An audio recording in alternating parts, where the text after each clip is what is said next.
aujourd'hui l'approvisionnement en hydrocarbures xamuñu ndax c'est maîtrisé wala maîtrisé. Moi je pense que urgence yi moo doon toppatoo jafe-jafe yooyu nga xam ne sénégalais et de jëlee de façon générale la situation économique elle est tellement préoccupante. Très bien. Pour man urgence bi moo nekkoon ñu trouver ay moyens ba ñu passer fête bi dans la sérénité.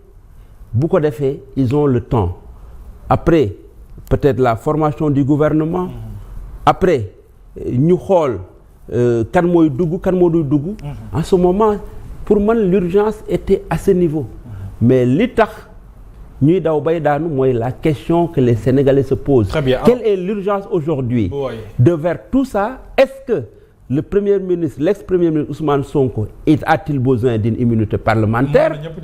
Donc loolu la ñuy laaj. te loolu nag bëgg nañ ñoom ñu tontu ñu ci.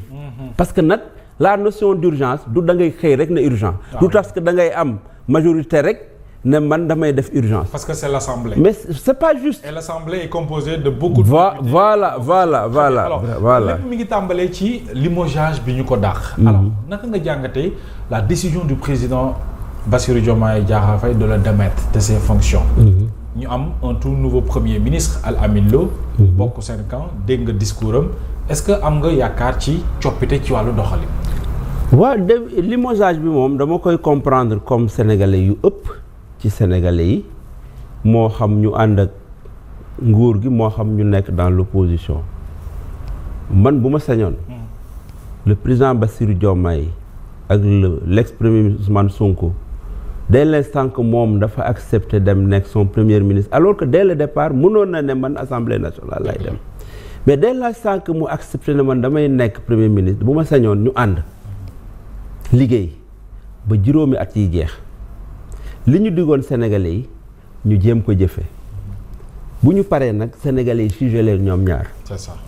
loolu mooy nekkoon suma yéene parce que pour man moo doon gën a indi stabilité ci réew mi mais dañu gis ne lu ëpp at a ngi ni diggante président et son premier ministre wax ji lu muy wute dafa bari te lu bari kii nga xam ne mooy premier ministre moom mooy jékki-jékki attaqué président wax ko wax yu tegginewul et dans une république normale un président de la république il est sous les ordres du chef de l'État. Bien sûr.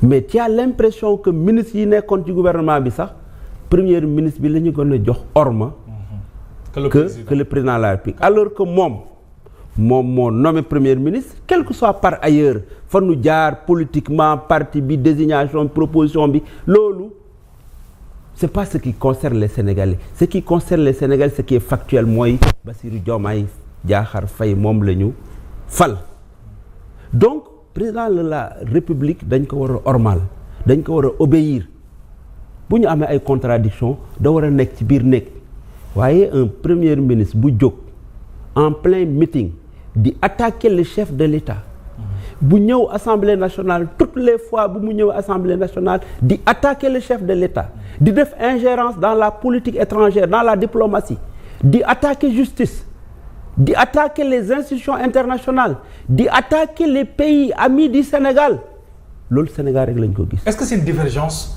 mënta am jeexital ci la situation actuelle du pays. mais foofu laay jëm. waaw Mohamed. waaw un premier ministre bu mel noonu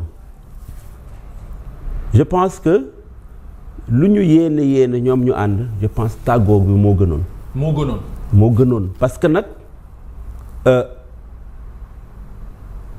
la situation était préoccupante te ñu demoon ba moom sortie yi muy def di attaquer le chef de l'État mais ay militants dem di wax lu ko raw tous les jours des militants du parti au pouvoir ànd ak premier ministre di wax président de la République de tous les Sénégalais loo xam ne man mii nga xam ne ànduma ak moom ci politique bokkuma ak moom parti man daf may naqari parce que c'est la première institution te père de famille la dafa am ay soxna dafa am doom dafa am ay waajur dafa am ay rakk dafa am ay mag loolu warul neex benn Sénégalais parce que nit da nga koy ormal c'est ça à fortiori nag mooy koo xam ne ku mu neex ku mu naqari ku ci jàppoon ku ci contrôle mooy sa président de la république ñuy ñaanal yàlla ba 2029 mu àggale ko ak jàmm kooku dañ ko war a wormaal.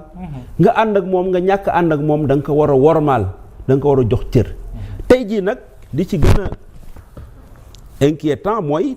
bi ñu tàggatoo. waaw ki nga xam ne moo nekkoon premier ministre nekk te mu nekk kilifaam ci wàllu pouvoir exécutif moom nekkatul ci exécutif bi. waaw mi ngi ci beneen institution. pouvoir judiciaire législative nga xam ne il a beaucoup plus de liberté. C'est là où la menace est extrêmement grave.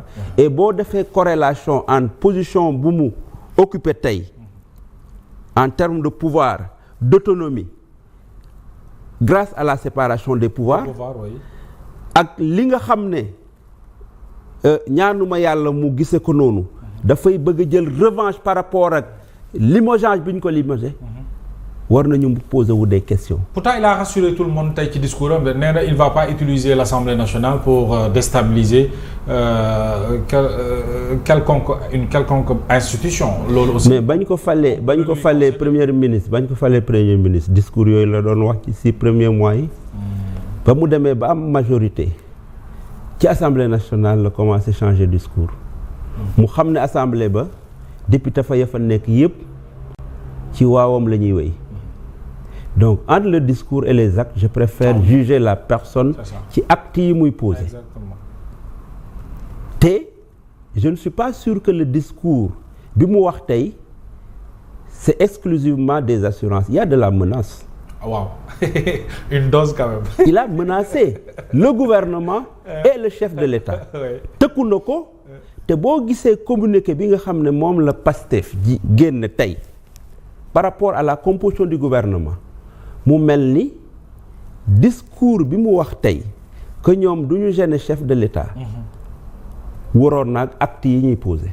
parce que c'est un discours teinté de menace di ko tegal ay conditions yoo xam ne lu toll ni chef de l'État nga xam ne mën na nommer qui il veut